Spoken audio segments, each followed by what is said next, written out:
Okay, I think I'm streaming. Looks like I'm streaming. Looks like I'm live. I got right back here pretty much.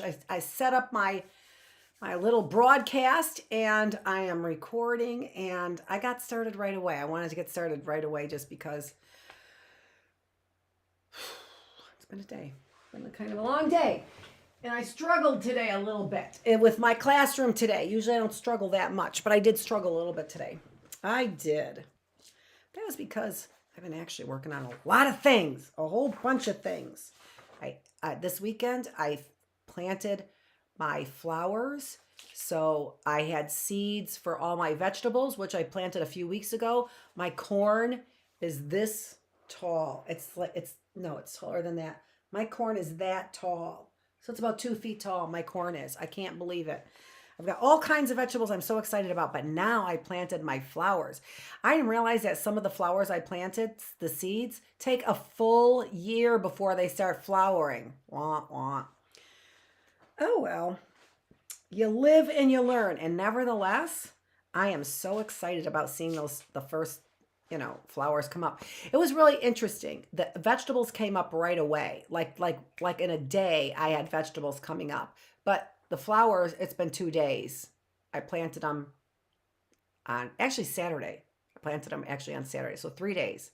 And then on Sunday, I raked up and bagged up a bunch of my leaves because, as many of you know, I have somebody who is mysteriously keeping people away from my property and spreading bad rumors about things around here. So it has made some things very difficult. People who have, said go to Home Depot and, Home Depot's not doing the job. I don't know. But we're in something else. We are in a series of unfortunate events is what we are. The Reptile Room. And oh my gosh, this is getting scary, isn't it? Because there was no tattoo, if you remember, on Count Olaf's ankle. And that was the proof. And so we had Mr. Potts, who was not believing what the kids were saying, the Baudelaire orphans were saying. Chapter 8. We see the original medical symbol right there with the two snakes. Interesting. While the jeep sputtered ahead of them, the Baudelaire orphans trudged back towards Uncle Monty's house, the scent of horseradish in their nostrils and a feeling of frustration in their hearts. It is very unnerving to be proven wrong, especially when you are really right, and the person who is really wrong is the one who is proving you wrong and proving himself wrongly right. Right? That's very good. I don't know how he got rid of his tattoo, Klaus said stubbornly to Mr. Poe, who was coughing into his handkerchief. But that's definitely Count Olaf. Klaus, Mr. Poe said when he had stopped coughing, this is getting very tiresome. Going over this again and again. We have just seen Stefano's unblemished ankle. Unblemished means we know what unblemished means, Klaus said, watching Stefano get out of Uncle Monty's Jeep and walk quickly into the house. Without tattoos, but it is Count Olaf. Why can't you see it? All I can see, Mr. Poe said, is what's in front of me. I see a man with no eyebrows, a beard, and no tattoo. And that's not Count Olaf.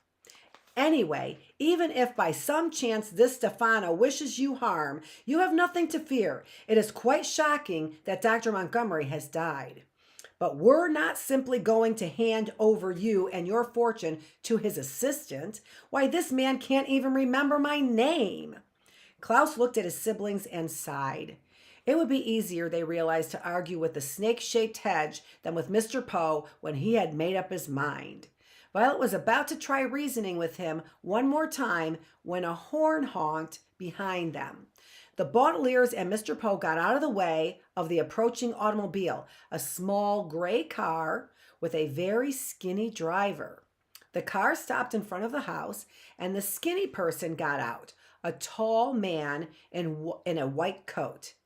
May we help you, Mr. Poe called as he and the children approached. I am Dr. Lucafont, the tall man said, pointing to himself with a big solid hand. I received a call that there's been a terrible accident involving a snake. You're here already? Mr. Poe asked, but Stefano had scarcely had time to call, let alone for you to drive here. I believe that you I believe that speed is of the essence in an emergency. Don't you? Dr. Lucafont said. If an autopsy is to be performed, it should be done immediately. Of course, Mr. Poe said quickly. I was just surprised. Where is the body? Dr. Lucafont asked, walking towards the door. Stefano can tell you, Mr. Poe said, opening the door of the house. Stefano was watching in the entryway, holding a coffee pot. I'm going to make some coffee, he said. Who wants some? I'll have a cup, said Dr. Lucafont. Nothing like a hearty cup of coffee before starting the day's work. Mr. Poe frowned. Shouldn't you take a look at Dr. Montgomery first? Yes, Dr. Lucafont, Stefano said. Time is of the essence in an emergency, don't you think? Yes, I suppose you're right, Dr. Lucafont said. Poor Dr. Montgomery is in the Reptile Room, Stefano said, gesturing to where the Baudelaire's guardian still lay. Please do a thorough examination, and then you may have some coffee. You're the boss, Dr. Lucafont said, opening the door of the Reptile Room with an oddly stiff hand. Stefano led Mr. Poe into the kitchen, and the Baudelaires glumly followed. When one feels useless and unable to help, one can use the expression feeling like a fifth wheel. Because if something has four wheels, such as a wagon or a car, there is no real need for a fifth. As Stefano brewed coffee for the adults, the three children sat down at the kitchen table where they had first had coconut cake with Uncle Monty just a short time ago, and Violet, Klaus, and Sonny felt like fifth, sixth, and seventh wheels on a car that was going in the wrong direction, toward Hazy Harbor and departing Prospero. When I spoke to Dr. Lucafont on the phone, Stefano said, I told him about the accident with your car. When he is done with his medical examination, he will drive you into town to get a mechanic, and I will stay here with the orphans. No, Klaus said firmly, we are not staying alone with him for an instant. Mr. Poe smiled as Stefano poured him a cup of coffee and looked sternly at Klaus. Klaus, I realize you are very upset, but it is inexcusable for you to keep treating Stefano so rudely. Please apologize to him at once. No, Klaus cried. That's quite all right, Mr. Yo, Stefano said soothingly. The children are upset over Dr. Montgomery's murder, so I don't expect them to be on their best behavior. Murder? Violet said. She turned to Stefano and tried to look as if she were merely politely curious instead of engaged. Why did you say murder, Stefano? Stefano's face darkened and his hands clenched at his sides. It looked like there was nothing he wanted to do more than scratch out Violet's eyes. I misspoke, he said firmly. Of course he did, Mr. Poe said, sipping from his cup. But the children can come with Dr. Lucafont and me if they feel more comfortable that way. I'm not sure they will fit, Stefano said, his eyes shining. It's a very small car. But if the orphans would rather, they could come with me in the Jeep, and we could follow you and Dr. Lucafont into the mechanic. The three children looked at one another and thought hard. Their situation seemed like a game, although this game had desperately high stakes. The object of the game was not to end up alone with Stefano, for when they did, he would whisk them away on the Prospero. What would happen then when they were alone in Peru with such a greedy and despicable person? They did not want to think about it. What they had to think about was stopping it from happening. It seemed incredible that their very lives hinged on a carpooling conversation, but in life, it is often the tiny details that end up being the most important. Why don't we ride with Dr. Lucafont, Violet said carefully, and Mr. Poe can ride with Stefano. Whatever for? Mr. Poe asked. I've always wanted to see the inside of a doctor's automobile, Violet said, knowing that this is a fairly lame invention. Oh, yes, me too, Klaus said. Please, can't we ride with Dr. Lucafont? I'm afraid not, Dr. Luquefant said from the doorway, surprising everyone. Not all three of you children, anyway. I have placed Dr. Montgomery's body in my car, which only leaves room for 2 more passengers. Have you completed your examination already? Mr. Poe asked. The preliminary one, yes, Dr. Luquefant said. I will have to take the body for some further tests, but my autopsy shows that the doctor died of a snake bite. Is there any coffee left for me? Of course, Stefano answered and poured him a cup. How can you be sure? Violet asked the doctor. What do you mean? Dr. Luquefant said quizzically. I can be sure there's coffee left because I see it right here. What I think Violet means, Mr. Poe said, is how can you be sure that Dr. Montgomery died of a snake bite? In his veins, I found the venom of the Mambu Dumal, one of the world's most poisonous snakes.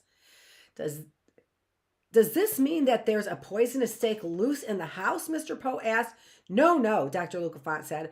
The Mambum Dumal is safe in its cage. It must have gotten out, bitten Dr. Montgomery, and locked itself up again. What? Violet asked. That's a ridiculous theory. A snake can't operate a lock by itself.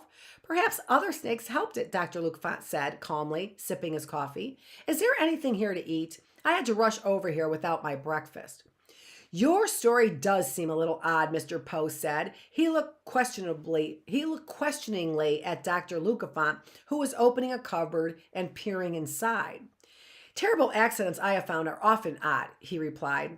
It can't have been an accident, Violet said. Uncle Monty is... She stopped. Uncle Monty was one of the world's most respected herpetologists. He never would have kept a poisonous snake in a cage. It could have opened itself. If it wasn't an accident, Dr. Luquefant said, then someone would have had to do this on purpose. Obviously, you 3 children didn't kill him, and the only other person in the house was Stefano. And I, Stefano added quickly, hardly know anything about snakes. I've only been working here for 2 days and scarcely had time to learn anything. It certainly appears to be an accident, Mr. Poe said. I'm sorry, children. Dr. Montgomery seemed like an appropriate guardian for you. He was more than that, Violet said quietly. He was much, much more than an appropriate guardian. That's Uncle Monty's food, Klaus cried out suddenly, his face contorted in anger. He pointed to Dr. Luquefant, who had taken a can out of the cupboard. Stop eating his food! I was only going to have a few peaches, Dr. Luquefant said. With one of his oddly solid hands, he held up a can of peaches Uncle Monty had bought only yesterday. Please, Mr. Poe said gently to Dr. Luquefant. The children are very upset. I'm sure you can understand that. Violet, Klaus, Sonny, why don't you excuse yourselves for a little while? We have much to discuss, and you are obviously too overwrought to participate. Now, Dr. Luquefant, let's try and figure this out. You have room for 3 passengers, including Dr. Montgomery's body, and you, Stefano, have room for 3 passengers as well. So it's very simple, Stefano said. You and the corpse will go in Dr. Luquefant's car, and I will drive behind you with the children. No, Klaus said firmly. Baudelaires, Mr. Poe said, just as firmly, will you 3 please excuse yourselves? A foop, Sonny shrieked, which probably meant no. Of course we will, Violet said, giving Klaus and Sonny a significant look, and taking her siblings' hands, she half led them, half dragged them out of the kitchen. Klaus and Sonny looked up at their older sister and saw that something about her had changed. Her face looked more determined than grief-stricken, and she walked quickly as if she were late for something. You will remember, of course, that even years later, Klaus would lie awake in bed, filled with regret that he didn't call out to the driver of the taxicab who had brought Stefano into their lives once more. But in this respect, Violet was luckier than her brother. For unlike Klaus, who was so surprised when he first recognized Stefano that the moment to act passed him by, Violet realized, as she heard the adults drone on, that the time to act was now. I cannot say that Violet years later slept easily when she looked back on her life. There were too many miserable times for any of the Baudelaires to be peaceful sleepers. But she was always a bit proud of herself, that she realized But she was always a bit proud of herself that she realized she and her siblings should, in fact, excuse themselves from the kitchen and move to a more helpful location. "What are we doing?" Klaus asked. "Where are we going?" Sunny, too, looked questioningly at her sister, but Violet merely shook her head in answer and walked faster towards the door of the Reptile Room. Oh, all right. Well, now it's getting a little better, isn't it? Because the Baudelaire children now have at least some kind of thoughtful solution. Looks like Violet does, right? Some solution she's been thinking about. And then in class day number 9, we will be on chapter 9 in the Reptile Room. That's all that I have for you today. Thank you for joining the classroom if you joined me and listening to that. And we will be back here tomorrow, and I will be back here tomorrow at 8 o'clock. Look for a little bit of a schedule change. I need more time in between my classes, I have noticed. And so that worked out well. And then I was talking for an hour and a half in 2 of my classes. And that's too long for everybody. So I cut that back. This isn't college class. You're not getting college credit. We don't need to be talking for an hour on a topic. Sometimes I go over a little bit on the topic now, an hour and 15 minutes on a topic, but we don't need to be speaking for an hour and 30 minutes. Okay? All right. So that's all that I have. This is Dr. Annette Feravich. Thank you for joining me if you did. And check out my other videos that I have for you as well on YouTube. Take care. Thanks.